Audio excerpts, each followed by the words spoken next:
ವಿಜಯಪುರ ವಾಯು ಮಾಲಿನ್ಯದ ಪರಿಣಾಮಗಳು ಸಾಕಷ್ಟು ಗಂಭೀರವಾಗಬಹುದು ಎಂದು ದೇವನಹಳ್ಳಿ ಪ್ರಾದೇಶಿಕ ಸಾರಿಗೆ ಕಚೇರಿಯ ಮೋಟಾರು ವಾಹನ ನಿರೀಕ್ಷಕರಾದ ನಾಗರಾಜ್ ಹೇಳಿದರು. ವಿಜಯಪುರ ಪಟ್ಟಣದ ಸರ್ಕಾರಿ ಪದವಿ ಪೂರ್ವ ಕಾಲೇಜು ಪಿಯು ವಿಭಾಗ ಕಾಲೇಜು ಆವರಣದಲ್ಲಿ ಏರ್ಪಡಿಸಿದ್ದ ವಾಯು ಮಾಲಿನ್ಯ ಮಾಸಾಚರಣೆ ಜಾಗೃತಿ ಕಾರ್ಯಕ್ರಮವನ್ನು ಉದ್ಘಾಟಿಸಿ ಮಾತನಾಡಿದ ಅವರು, ಸಾಮಾನ್ಯವಾಗಿ ಜಾಗತಿಕ ತಾಪಮಾನದಂತಹ ಸಾರ್ವತ್ರಿಕ ಸಮಸ್ಯೆಗಳೊಂದಿಗೆ ಸಂಬಂಧ ಹೊಂದಿದ್ದಾರೆ. ಜೊತೆಗೆ ಕ್ಯಾನ್ಸರ್ ಮತ್ತು ಇತರೆ ಆರೋಗ್ಯ ಸಮಸ್ಯೆಗಳು ಮಾನವರಲ್ಲಿ ಮಾಲಿನ್ಯವು ಇದಕ್ಕೆ ಸಂಬಂಧಿಸಿದವೆ. ವಾಯು ಮಾಲಿನ್ಯಕ್ಕೆ ಪರಿಹಾರ ಸಾರ್ವಜನಿಕ ಆರೋಗ್ಯವನ್ನು ಕಾಪಾಡುವುದು ಪ್ರತಿಯೊಬ್ಬರ ಜವಾಬ್ದಾರಿಯಾಗಿದೆ. ವಾಯು ಮಾಲಿನ್ಯವನ್ನ ಕಡಿಮೆ ಮಾಡಲು ನಾವೆಲ್ಲರೂ ಪ್ರತಿಯೊಬ್ಬರೂ ಗಿಡವನ್ನ ನೆಟ್ಟು ಪೋಷಿಸುವ ಕೆಲಸವನ್ನ ಮಾಡಬೇಕು ಎಂದರು. ಇದೇ ಸಂದರ್ಭದಲ್ಲಿ ವಿಜಯಪುರ ಪೊಲೀಸ್ ಠಾಣೆಯ ಅಪರಾಧ ವಿಭಾಗದ ಆರಕ್ಷಕ ಉಪನಿರೀಕ್ಷಕರಾದ ಸಾದಿಕ್ ಪಾಷಾ ಮಾತನಾಡಿ, ಯುವ ಪೀಳಿಗೆಯ ಮುಂದಿನ ಪೀಳಿಗೆಯನ್ನ ರಕ್ಷಿಸಬೇಕಾದರೆ ವಾಯು ಮಾಲಿನ್ಯವನ್ನ ತಡೆಗಟ್ಟುವಲ್ಲಿ ಎಲ್ಲರೂ ಸಹಕಾರ ನೀಡಬೇಕು ಹಾಗೂ ವಾಹನಗಳನ್ನು ಕಾಲಕಾಲಕ್ಕೆ ಸುರಕ್ಷಿತವಾಗಿಟ್ಟುಕೊಳ್ಳಬೇಕು ಮತ್ತು ಯುವಕರು ವಾಹನದಲ್ಲಿ ವೀಲಿಂಗ್ಗಳನ್ನು ಮಾಡಬಾರದು. ಇದರಿಂದ ಹೊಗೆ ಹೆಚ್ಚು ಬಂದು ವಾಯು ಮಾಲಿನ್ಯ ಹೆಚ್ಚಾಗುತ್ತದೆ. ಯುವಕರು ವಾಹನ ಪರವಾನಗಿಯನ್ನ ಒಂದೇ ವಾಹನ ಚಾಲನೆ ಮಾಡಬೇಕು, ಇಲ್ಲವಾದರೆ ದಂಡ ಮತ್ತು ಜೈಲು ಶಿಕ್ಷೆಗೆ ಒಳಗಾಗುತ್ತೀರಿ ಎಂದು ಹೇಳಿದರು. ಇದೇ ಸಂದರ್ಭದಲ್ಲಿ ಕಾರ್ಯಕ್ರಮದ ಅಧ್ಯಕ್ಷತೆಯನ್ನ ಕಾಲೇಜು ಪ್ರಾಂಶುಪಾಲರಾದ ಗೋಪಾಲಯ್ಯ ವಹಿಸಿದ್ರು. ಆರ್ಟಿಒ ಕಚೇರಿಯ ರವಿಚಂದ್ರ ಹಾಗೂ ದಂಡಪಾಣಿ ಮತ್ತು ಆಶಾ, ಲಾವಣ್ಯ, ಕಾಲೇಜು ಉಪನ್ಯಾಸಕರು, ಸಿಬ್ಬಂದಿ ವರ್ಗ ಹಾಜರಿದ್ದರು. ಹಾಗೆ ವೇದಿಕೆ ಮೇಲೆ ಆಸೀನರಾಗಿರ್ತಕ್ಕಂಥ ಒಂದು ಮುಖ್ಯ ಅತಿಥಿಗಳ ಹಿಂಭಾಗದಲ್ಲಿ ಒಂದು ಬ್ಯಾನರ್ ಇದೆ ನೋಡಿ, ವಾಯು ಮಾಲಿನ್ಯ ನಿಯಂತ್ರಣ ಮಾಸಾಚರಣೆ ನವೆಂಬರ್. ಪರಿಸರ ಸಂರಕ್ಷಣೆ ನಮ್ಮೆಲ್ಲರ ಹೊಣೆ. ವಾಹನಗಳನ್ನು ಸುಸ್ಥಿತಿಯಲ್ಲಿಡಿ, ಮಾಲಿನ್ಯ ನಿಯಂತ್ರಿಸಿ. ಓಕೆ, ಈ ಕಾರ್ಯಕ್ರಮವನ್ನು ಸಹಾಯಕ ಪ್ರಾದೇಶಿಕ ಸಾರಿಗೆ ಕಚೇರಿ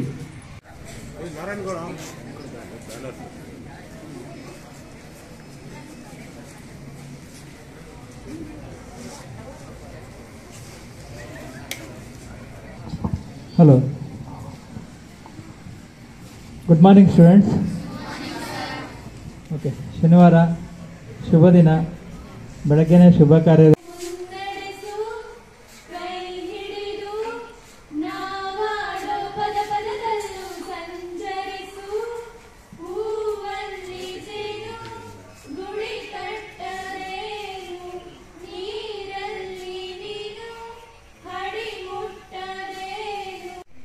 ನಾವು ಓವರ್ ಸ್ಪೀಡ್ ಓಡಿಸಿದಾಗ ಮಾತ್ರ ಹೊಗೆ ಜಾಸ್ತಿ ಬಂದು ಅವ್ರಿಗೂ ಎಫೆಕ್ಟ್ ಆಗುತ್ತೆ, ಪಕ್ಕದಲ್ಲಿರೋರ್ಗೂ ಇಲ್ಲ ಮನೆ ಅಕ್ಕಪಕ್ಕದವ್ರಿಗೂ ಇದು ಎಫೆಕ್ಟ್ ಆಗಿ ಅವ್ರಿಗೂ ತೊಂದರೆ ಆಗುತ್ತೆ. 3 ಜನ ಹೋಗ್ತಾರೆ, ವೀಲಿಂಗ್ ಮಾಡ್ತೀರಾ ಮೇನ್ ಹುಡುಗರು. ಹಾಕಿದ್ದೀನಿ, 2-3 ಕೇಸ್ ಹಾಕಿದ್ದೀನಿ, 25,000 ದಂಡ. ಓನರ್ ಬಂದು ಜೈಲಿಗೆ ಹೋಗ್ತಾರೆ 3 ವರ್ಷ. ಹುಷಾರಾಗಿರಿ. ವೀಲಿಂಗ್ ಮಾಡೋದ್ರಿಂದ ಜಾಸ್ತಿ ವಾಯು ಮಾಲಿನ್ಯ ಪ್ರಾಬ್ಲಮ್ ಆಗುತ್ತೆ, ಜಾಸ್ತಿ ಹೊಗೆ ಬರುತ್ತೆ ಗಾಡಿ. ಓವರ್ ಸ್ಪೀಡು ವೀಲಿಂಗ್ ಮಾಡಿದಾಗ ಮಾತ್ರ ಜನರಿಗೆ ಅದೇ ಶಬ್ದದ ತೊಂದರೆ ಆಗಿ ಜನರು ಸ್ವಲ್ಪ ಪ್ರಾಬ್ಲಮ್ ಆಗುತ್ತೆ. ಅದರಿಂದ ಇದು ಮಾಡಿ. ಮತ್ತೆ ಪರಿಸರ, ಈ ನಿಮ್ಮ ಶಾಲಾ ಆವರಣ ಮತ್ತು ಮನೆ ಹತ್ರ ಎಲ್ಲ ಸ್ವಚ್ಛವಾಗಿರೋದು ನಮ್ಮ ಕರ್ತವ್ಯ. ನಾವು ಪೊಲೀಸ್ ಸ್ಟೇಷನ್, ನಮ್ಮ ಆರ್ಟಿಒ ಸಾಹೇಬರು ಎಲ್ಲರ ಕಡೆಯೂ ನಾವು ಮಂತ್ಲಿ ಒಂದ್ಸಲಿ ನಾವು ಫಿಟ್ಟಿಂಗ್ ಮಾಡಿಸ್ಕೊಂಡು ಕ್ಲೀನಾಗಿ ಇಟ್ಕೊಳ್ತೀವಿ. ಮತ್ತು ಗಿಡಗಳನ್ನು ಬೆಳೆಸಬೇಕು. ಈ ಟ್ರಾಫಿಕ್ ಬಗ್ಗೆ, 2 ವೀಲರ್ಸ್ ಬಗ್ಗೆ ಬೇಕಾದಷ್ಟಿದೆ ಹೇಳೋದು, ಕಾಲಾವಕಾಶ ಕಮ್ಮಿ ಇದೆ, ದಯವಿಟ್ಟು ಕ್ಷಮಿಸಿ. 2 ಮಾತು ಮಾತಾಡಿ ನಾನು ವಾಯು ಮಾಲಿನ್ಯ ಜಾಗೃತಿ ಮಾಸಾಚರಣೆ ಮಾಡ್ತಾ ಇರೋದು ತುಂಬ ಸಂತೋಷಕರ ವಿಚಾರ. ಯಾಕಂದರೆ ಇಂದಿನ ಮಕ್ಕಳೇ ಮುಂದಿನ ಪ್ರಜೆಗಳು ಅಂತ ಏನೇನು ಹೇಳ್ತಿದ್ದಾರೆ, ಈಗ ಇರ್ತಕ್ಕಂಥ ಮಕ್ಕಳಿಗೆ ಅರಿವು ಮೂಡಿಸಿದ್ರೆ ಮುಂದೆ ಪ್ರಜೆಗಳಾಗಿ ಅವರು ಸಮಾಜಕ್ಕೆ ಒಳ್ಳೆಯ ಹೆಸರು ತರ್ತಾರೆ ಅನ್ನೋ ಒಂದು ನಿಟ್ಟಿನಲ್ಲಿ ನಾವೊಂದು ಸರ್ಕಾರಿ ಶಾಲೆಯಲ್ಲಿ ಈ ಒಂದು ಕಾರ್ಯಕ್ರಮ ಮಾಡ್ತಾ ಇದ್ದೀವಿ. ವಾಯು ಮಾಲಿನ್ಯದ ಬಗ್ಗೆ ಪ್ರತಿಯೊಬ್ಬರಿಗೂ ಸ್ವಲ್ಪ ಅರಿವಿದೆ. ವಾಯು ಮಾಲಿನ್ಯ ಅಂದರೆ ಏನು, ಇದರಿಂದ ಏನಾಗುತ್ತೆ, ಏನೆಲ್ಲ ತೊಂದರೆಗಳಾಗುತ್ತೆ, ಏನೆಲ್ಲ ಆರೋಗ್ಯದ ಮೇಲೆ ಪರಿಣಾಮ ಬೀರುತ್ತೆ ಎಲ್ಲರಿಗೂ ಗೊತ್ತಿದೆ. ಈಗ ರೋಡ್ ಸೈಡಲ್ಲಿ ವಾಸ ಮಾಡತಕ್ಕಂಥ ಜನಗಳಿಗೆ ಈಗಾಗಲೇ ಉಸಿರಾಡೋ ತೊಂದರೆ ಜಾಸ್ತಿ ಆಗಿದೆ. ನಗರ ಪ್ರದೇಶಗಳಲ್ಲಿ ವಾಸ ಮಾಡೋ ಜನಗಳಿಗೆ 10 ಜನದಲ್ಲಿ 9 ಜನಕ್ಕೆ ಉಸಿರಾಟ ತೊಂದರೆ, ಕ್ಯಾನ್ಸರ್ ಹಾರ್ಟ್ ಅಟ್ಯಾಕ್ ಮತ್ತಿತರ ಪ್ರಾಬ್ಲಮ್ ತುಂಬಾ ಆಗ್ತಿದೆ. ಡೆಲ್ಲಿ ಅಂತ ನಗರಗಳಲ್ಲಿ ಈಗಾಗಲೇ ವಾಸ ಮಾಡೋಕ್ಕೂ ಆಗ್ತಾ ಇಲ್ಲ, ಅಷ್ಟೊಂದು ಉಸಿರಾಟದ ತೊಂದರೆ ಇದೆ. ಏನಕ್ಕೋಸ್ಕರ ಆಯ್ತು? ಮಾಲಿನ್ಯದಿಂದ. ಯಾವ ಮಾಲಿನ್ಯ? ವಾಯು ಮಾಲಿನ್ಯ. ಹೆಂಗಾಯ್ತು ಅದು?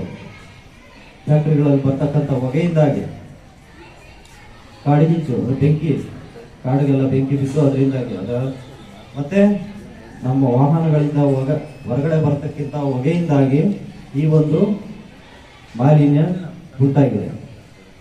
ಉಸಿರಾಡಕ್ಕೆ ಈಗ ಮುಂದೆ ದಾರಿಲಿ ನಡ್ಕಂತ ಹೋಗ್ತಿದ್ರೆ ಮಾಸ್ಕ್ ಇಲ್ಲ ಅಂದ್ರೆ ಮೂಗಲ್ಲಿ ಉರಿ ಬರ್ತಿದೆ.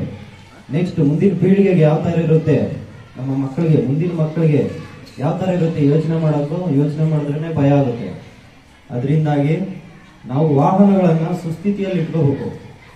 ನಮ್ಮ ಮಕ್ಕಳಿಗೆ ಮುಂದೆ ಇರೋ ಮಕ್ಕಳಿಗೆ ಉಸಿರಾಡಕ್ಕೆ ಅನುಕೂಲ ಮಾಡ್ಬೇಕಂದ್ರೆ ನಾವೇನು ಮಾಡ್ಬೇಕು? ವಾಹನಗಳ ಸುಸ್ಥಿತಿಯಲ್ಲಿ ಇಡಬೇಕು. ಮತ್ತೆ ಎಲೆಕ್ಟ್ರಿಕ್ ವೆಹಿಕಲ್ ಬಂದಿದೆ ಈಗ. ಡೀಸೆಲ್ ಉಪಯೋಗಿಸಿದ್ರೆ ಅದರಿಂದ ಹೊಗೆ ಬರ್ತದೆ, ಎಲ್ಲ ಬರ್ತದೆ ಅಂದ್ಬಿಟ್ಟು ಅದನ್ನ ತಡೆಗಟ್ಟಬೇಕಂತ ಹೇಳ್ಬಿಟ್ಟು ಎಲೆಕ್ಟ್ರಿಕ್ ವಾಹನಗಳು ಬಂದಿದ್ದಾವೆ, ಅದನ್ನ ಯೂಸ್ ಮಾಡ್ಕೊಳ್ರಿ. ಅಕಸ್ಮಾತ್ ಯಾರನ್ನು ಮನೆಗಳಲ್ಲಿ ಇದ್ದು ಯೂಸ್ ಮಾಡ್ತಾ ಇದ್ರೆ ಟ್ರಾಫಿಕ್ ಅಲ್ಲಿ ಇಲ್ಲೂ ಹೊಗೆ ಜಾಸ್ತಿ ಬರ್ದಂಗೆ ನೋಡ್ಬೇಕು, ಆಫ್ ಮಾಡ್ಬೇಕು. ಏನೇನು ಟೈಮ್ ಇದ್ರೆ ಗಾಡಿಗಳನ್ನ ಆಫ್ ಮಾಡ್ಬೇಕು, ಅದರಿಂದ ಹೊಗೆ ಹಿಂದಕ್ಕೆ ಹೋಗ್ದಂಗೆ ನೋಡ್ಕೋಬೇಕು. ಮತ್ತೆ ಎಲ್ಲ ಯಾರ್ಯಾರೋ ಮನೆಯಲ್ಲಿ ಗಾಡಿಗಳಿದಾವೋ ಅವರೆಲ್ಲ ಕಂಪಲ್ಸರಿ ಗಿಡ ಹಚ್ಚಬೇಕು, ಅಂದ್ರೆ ಗಿಡ ನೆಡಬೇಕು. ನಾವು ಎಷ್ಟೊಂದು ಹಾಳು ಮಾಡ್ತಿರ್ತೀವೋ ಅದ್ರಲ್ಲಿ 0.5% ಆದ್ರೂ ನಾವು ಸಂರಕ್ಷಣೆ ಮಾಡಬೇಕು ವಾತಾವರಣ. ಅಂದ್ರೆ ಪ್ರತಿಯೊಬ್ರು ಸಸಿಗಳನ್ನ ನೆಡಬೇಕು, ಗಿಡಗಳನ್ನ ನೆಡಬೇಕು, ವಾತಾವರಣನ ಕಾಪಾಡ್ಕೋಬೇಕು.